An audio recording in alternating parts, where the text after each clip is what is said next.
शिवसेना नेते मंत्री उदय सामंत यांनी रवींद्र धंगेकरांना ऑफर दिली आहे। रवींद्र धंगेकर आमच्या सोबत आले तर आनंदच होईल असं मंत्री उदय सामंत म्हणाले। राज ठाकरेंच्या शिवतीर्थ या निवासस्थानी मंत्री उदय सामंत यांनी राज ठाकरेंची भेट घेतली। मराठी भाषा दिनानिमित्त आयोजित कार्यक्रमाचं निमंत्रण देण्याकरता उदय सामंत यांनी राज ठाकरेंची वेळ मागितली। त्यानंतर आज राज ठाकरेंना कार्यक्रमाचं निमंत्रण दिल्याचं उदय सामंत यांनी सांगितलं।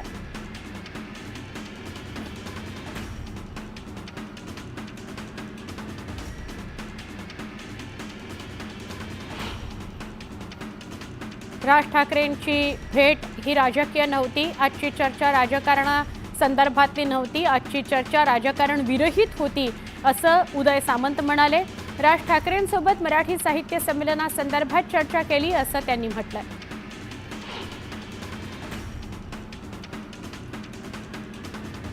राज ठाकरे आणि शिंदे एकत्र येणार असतील तर चाय पे चर्चा करतील। एकत्र येण्यासंदर्भात दोघेही संवाद साधतील असं वक्तव्य मंत्री उदय सामंत यांनी केलं।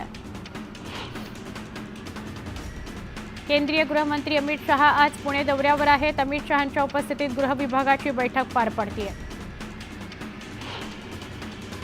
फरार कृष्णा आंधळे शातीर आहे, त्याला अटक करा अशी मागणी आमदार सुरेश धस यांनी केली। नितीन बिक्कड अजून आरोपी कसा नाही? बिक्कडने मुंडेंच्या निवासस्थानी बैठक केली। नितीन बिक्कडचा आरोपींना फरार करण्यात मोठा हात आहे असा आरोप सुरेश धस यांनी केला।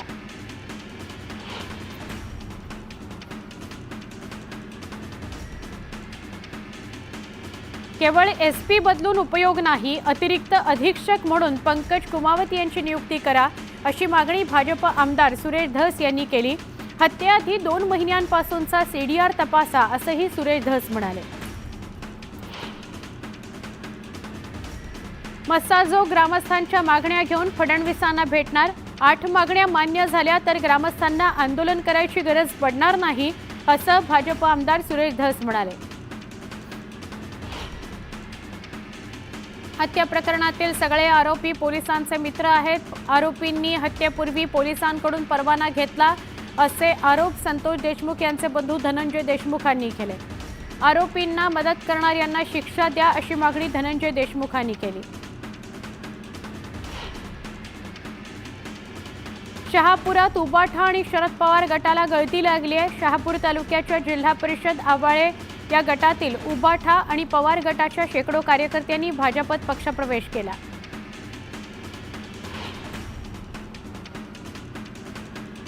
नाशिकमध्ये अनधिकृत धार्मिक स्थळ हटवायला पालिका प्रशासनाने सुरुवात केलेली आहे। सकल हिंदू समाजाच्या आंदोलनाच्या इशाऱ्यानंतर पालिका प्रशासन ॲक्शन मोडवर आलंय। जोरदार पोलीस बंदोबस्त ठेवण्यात आलाय।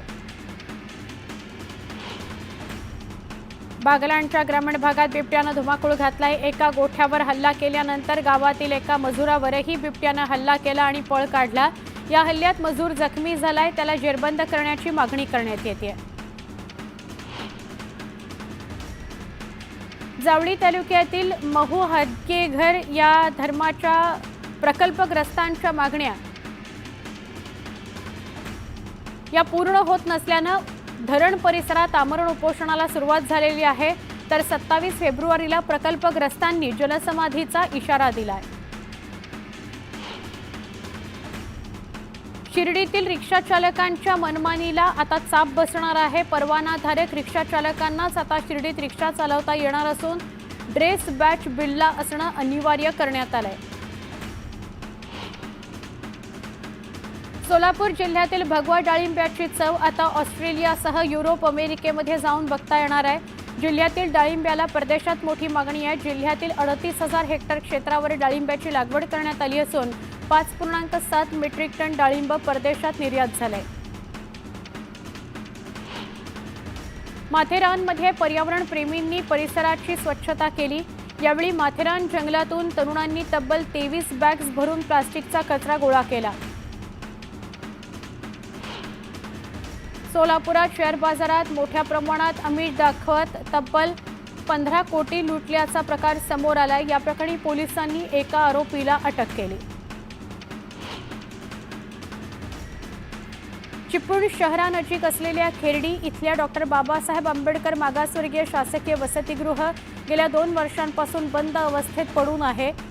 त्यामुळे अनेक विद्यार्थ्यांना शिक्षणापासून वंचित राहावं लागतंय। गजा मारण्याच्या टोळीतील आरोपींकडून मारहाण झालेल्या भाजप कार्यकर्त्यांची चंद्रकांत पाटलांनी घरी जाऊन भेट घेतली। या घटनेनंतर सर्वजण पाठीशी खंबीरपणे उभे असल्याची ग्वाही पाटलांनी जो कुटुंबाला दिली। सातारा जिल्ह्यात फेब्रुवारी महिन्यात पाणी टंचाईची समस्या उद्भवली आहे। माण तालुक्यातील 6 गावांसह वाड्या वस्त्यांवर टँकरनं पाणीपुरवठा सुरू करण्यात आलाय। टंचाईग्रस्त गावांची संख्या वाढवण्याची शक्यता असल्यानं प्रशासनाला योग्य नियोजन करावं लागणार आहे। सटाणा शहरातील गणपती मंदिराच्या दानपेटीच्या छिद्रातून एका अल्पवयीन मुलानं माचीसची पेटती काढी टाकली। त्यामुळे दानपेटीत आग लागल्यानं सगळ्या नोटा जळून खाक झाल्या। दक्षिण सोलापूरमधील वरळे गावच्या सरपंचपदी जयश्री मळगे यांची निवड करण्यात आली आहे। सरपंच पदाकरता 3 अर्ज दाखल झाले। उज्ज्वला मळगे, अविता कवडे आणि जयश्री मळगे यांनी अर्ज दाखल केले होते। मात्र दोन्ही सरपंच पदाच्या उमेदवारांनी ऐनवेळी अर्ज माघार घेतल्यामुळे जयश्री मळगे यांची निवड करण्यात आली। मुख्यमंत्री युवा प्रशिक्षणार्थींच्या मागण्यासाठी राज्यभर आंदोलन छेडण्याचा इशारा तुकाराम महाराजांनी दिला। राज्यभरातील 1,10,000हून अधिक प्रशिक्षणार्थींवर बेरोजगारीची कुऱ्हाड कोसळली आहे। दरम्यान मुलांना न्याय द्या अन्यथा राज्यभर आंदोलन करू असा इशारा देण्यात आला। पंतप्रधान आवास योजनेच्या ग्रामीण टप्पा 2 अंतर्गत सातारा जिल्ह्याच्या प्रतीक्षा यादीतील 36,000 घरकुलांना मंजुरी मिळाली आहे। त्यामधील 25,000 लाभार्थ्यांना आज घरकुलाचा पहिला हप्ता मिळणार आहे। यासाठी जिल्हा परिषद कार्यालयात कार्यक्रम होणार आहे। गर्भवती महिलेच्या पोटात बाळ आणि बाळाच्या पोटातही गर्भ असल्याचा दुर्मिळ प्रकार बुलडाण्यामध्ये उघडकीस आला। महिलेच्या प्रसूतीनंतर 3 दिवसांच्या बाळावर 4 फेब्रुवारीला शस्त्रक्रिया करण्यात आली। त्याच्या पोटातून 1.5 तासात अर्भक सदृश्य मांसाचे 2 गोळे बाहेर काढण्यात आले। दरम्यान 17 दिवसांच्या उपचारानंतर बाळाला घरी सोडण्यात आल्यानं बाळाच्या आईला अश्रू अनावर झाले। जरांगे पाटलांच्या ताफ्यातील एका वाहनानं दुचाकीला धडक दिली। या अपघातात दुचाकीवरील महिला आणि तिचा मुलगा जखमी झाला। यावेळी थोडीफार शाब्दिक चकमक झाली। मात्र रात्री महिलेच्या घरात घुसून तिला शिवीगाळ करत जीवे मारण्याची धमकी देण्यात आली। या प्रकरणी पोलिसांनी तिघांविरोधात गुन्हा दाखल केलेला आहे। जालन्यात पुलाचं काम सुरू होतं। यावेळी मध्यरात्रीच्या दरम्यान शेडवर टिप्पर चालकानं वाळू ओतली। या वाळूच्या वजनानं अंगावर शेड कोसळून शेडमध्ये झोपलेल्या 5 कामगारांचा जागीच मृत्यू झाला। पुण्यामध्ये भाडेतत्वावर कार घेऊन त्या परस्पर विकणाऱ्या दोघांना पोलिसांनी जेरबंद केलं। तब्बल 16 कार हस्तगत करण्यात आल्या। पोलिसांनी त्यांच्या मूळ मालकांना परत्या केलेल्या आहेत। गोंदियात भरधाव वेगानं येत असलेल्या ट्रकचा भीषण अपघात झाला। या अपघातात चालकासह वाहक जागीच ठार झाला। एकेरी वाहतूक सुरू असल्यानं या मार्गावर अपघातांची मालिका सुरू आहे। बेकायदेशीर हत्याला बाळगल्याप्रकरणी एकाला पंढरपूर पोलिसांनी ताब्यात घेतलं। त्याच्याकडून देशी बनावटीचं पिस्तूल जप्त करण्यात आलं। या व्यक्तीविरोधात पोलिसांनी गुन्हा दाखल केला। पालघरमध्ये शेतात साठवलेल्या मूग आणि भाताच्या धान्याला मध्यरात्रीच्या दरम्यान भीषण आग लागली। या आगीत धान्याचे शेकडो भारे जळून खाक झाले। कर्णकर्कश सायलेन्सरचा वापर करणाऱ्या बुलेट चालकाविरोधात लोणी काळभोर पोलिसांनी कारवाईचा बडगा उगारला। 25 बुलेट चालकांविरोधात कारवाई करून त्यांच्या विरोधात दंडात्मक कारवाई करण्यात आली। तसंच सायलेन्सर जप्त करण्यात आले।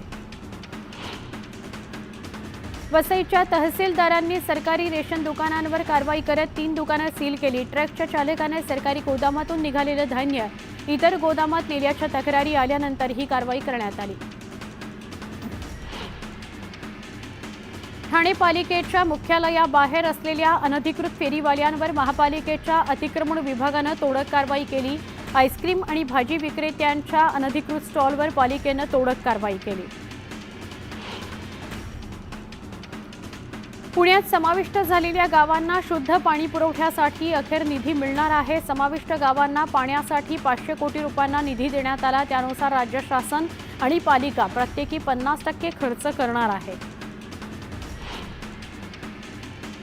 मुंबईतील पहिल्या भुयारी मेट्रो 3 मार्गिकेचा आरे ते बीकेसी हा पहिला टप्पा सुरू होऊन 4 महिने झालेत। मात्र प्रवाशांची पाठ असल्याने रोजचं टार्गेट 4 लाखांचं आहे। मात्र केवळ 19,440 जणच प्रवास करतायत।